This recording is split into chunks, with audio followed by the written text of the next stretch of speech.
Assalamualaikum warahmatullahi wabarakatuh. Perkenalkan, nama saya Fitri Ladesra Elza, NIM 19086137. Di sini saya akan membuat video tugas kewirausahaan minggu kelima dan keenam sesuai dengan silabus. Berikut penjelasan dari saya. Yang pertama yaitu memahami dan mengimplementasikan konsep dan prinsip wirausaha sosial sebagai bagian dari tanggung jawab membangun ekonomi masyarakat. Kewirausahaan sosial meliputi kegiatan dan proses yang dilakukan untuk menemukan, menentukan, dan mengeksploitasikan peluang, sehingga dapat meningkatkan kekayaan sosial dengan menciptakan usaha baru atau mengelola organisasi yang ada secara inovatif. Kondisi perekonomian nasional dari tahun ke tahun terus menunjukkan peningkatan yang berarti, bahkan di tengah laju perlambatan ekonomi dunia dan di saat negara lain mengalami resesi ekonomi akibat krisis ekonomi global yang diawali di Amerika Serikat dan menjalar ke Eropa. Laju pertumbuhan ekonomi Indonesia dalam kurun waktu 4 tahun terakhir terus berada di angka 6% per tahun. Pertumbuhan ekonomi yang besar tersebut tidak lepas dari daya beli konsumsi dalam negeri yang besar dan jumlah masyarakat penghasilan menengah yang semakin meningkat. Seorang wirausaha memiliki peran sangat besar dalam melakukan wirausaha. Peran wirausaha dalam perekonomian suatu negara adalah: yang pertama yaitu menciptakan lapangan kerja, yang kedua mengurangi pengangguran, yang ketiga meningkatkan pendapatan masyarakat, yang keempat meningkatkan produktivitas nasional. Yang kedua yaitu poin pertamanya menentukan ide dan gagasan usaha. Jadi, gagasan usaha merupakan suatu ide untuk mewujudkan suatu pemikiran yang baru dan diterapkan dengan suatu tindakan. Mencari gagasan usaha berarti berusaha untuk menemukan suatu ide yang nantinya ide tersebut dapat menjadi suatu langkah awal dari menentukan bisnis apa yang akan dibangun. Selanjutnya yaitu menganalisis jenis usaha apa yang akan kita jadikan untuk usaha, produk atau jasa. Yang pertama yaitu produk yang berupa barang dapat dikelompokkan berdasarkan tingkatannya, karakteristik atau sifatnya, dan tujuan pemakaiannya. Berdasarkan tingkatan atau levelnya, produk barang dapat dikelompokkan menjadi inti produk, yaitu manfaat atau jasa inti yang diberikan produk barang tersebut. Yang selanjutnya yaitu wujud produk, yaitu karakteristik yang dimiliki produk yang berupa mutunya, corak atau ciri khasnya, merek, dan kemasannya. Selanjutnya yaitu produk tambahan yang disempurnakan, yaitu menggambarkan kelengkapan atau penyempurnaan dari produk inti. Selanjutnya yaitu jasa adalah produk tidak nyata atau tidak dapat dilihat tetapi hanya dapat dirasakan ketika dikonsumsi. Hal-hal yang perlu diperhatikan dalam bidang jasa yaitu memasang papan merek atau logo yang mencolok, menarik dan dapat dibaca di kejauhan, memasang lampu yang terang dan berwarna-warni. Selanjutnya yaitu menyebarkan pamflet tentang jasa yang ditawarkan. Selanjutnya, mengadakan demonstrasi cara pembuatan barang atau perbaikan secara menarik. Selanjutnya yaitu memberi potongan harga atau harga khusus bagi pelanggan setia.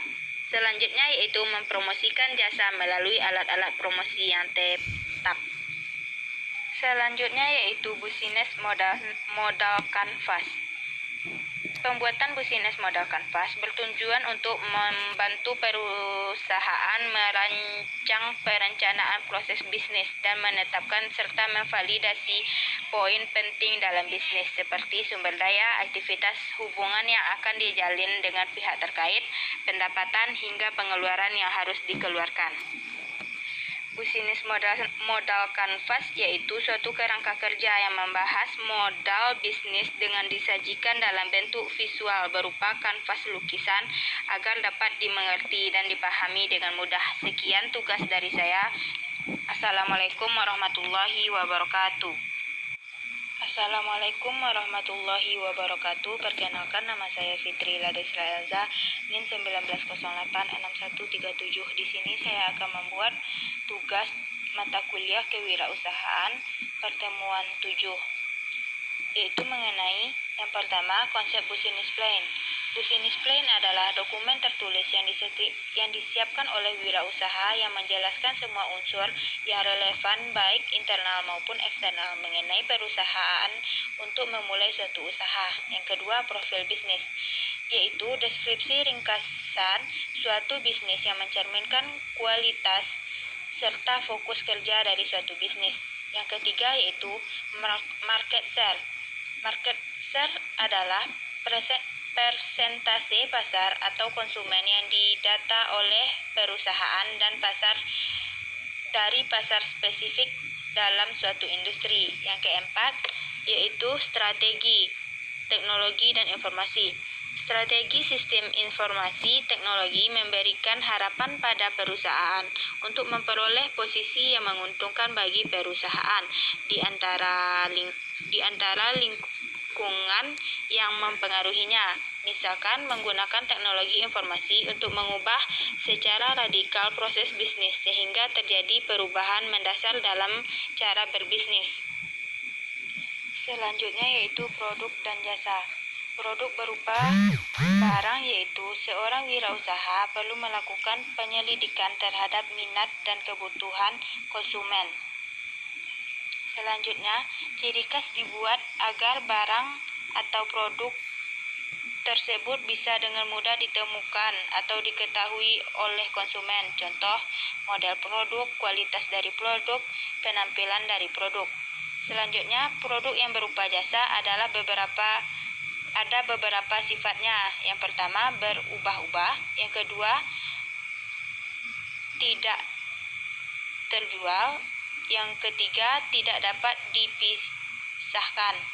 Macam-macam produk jasa. Jasa di antaranya yaitu jasa hiburan, jasa konsultasi, jasa transportasi, jasa asuransi, jasa salon kecantikan, dan lain-lain. Selanjutnya yaitu pemasaran. Pemasaran adalah kegiatan yang dilakukan oleh perusahaan untuk mempromosikan suatu produk yang mereka punya. Pemasaran ini mencakup pengiklanan, penjualan,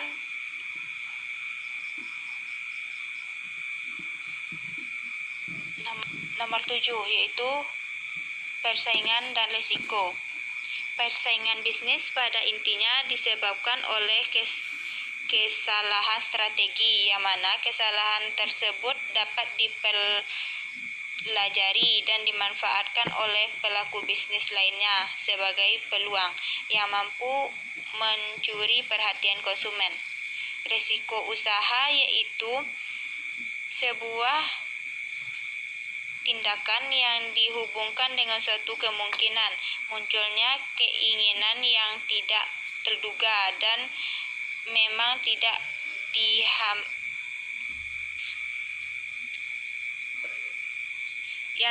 diharapkan terjadi. Selanjutnya yaitu aspek keuangan. Aspek keuangan tentu saja berkaitan dengan modal atau dana usaha. Namun penting untuk diketahui bahwa modal bukanlah hal paling utama, sebab kunci keberhasilan dari sebuah usaha bukan hanya terletak pada modal saja. Sebagai pelaku usaha, Anda sebaiknya memahami bahwa yang penting adalah modal yang tepat dengan penggunaan yang tepat pula. Selanjutnya yaitu teknik presentasi business plan. Yang pertama, menyajikan konsep business plan dan financial project yang baik. Yang kedua, berbicaralah dengan gaya seorang pelaku bisnis yang sukses.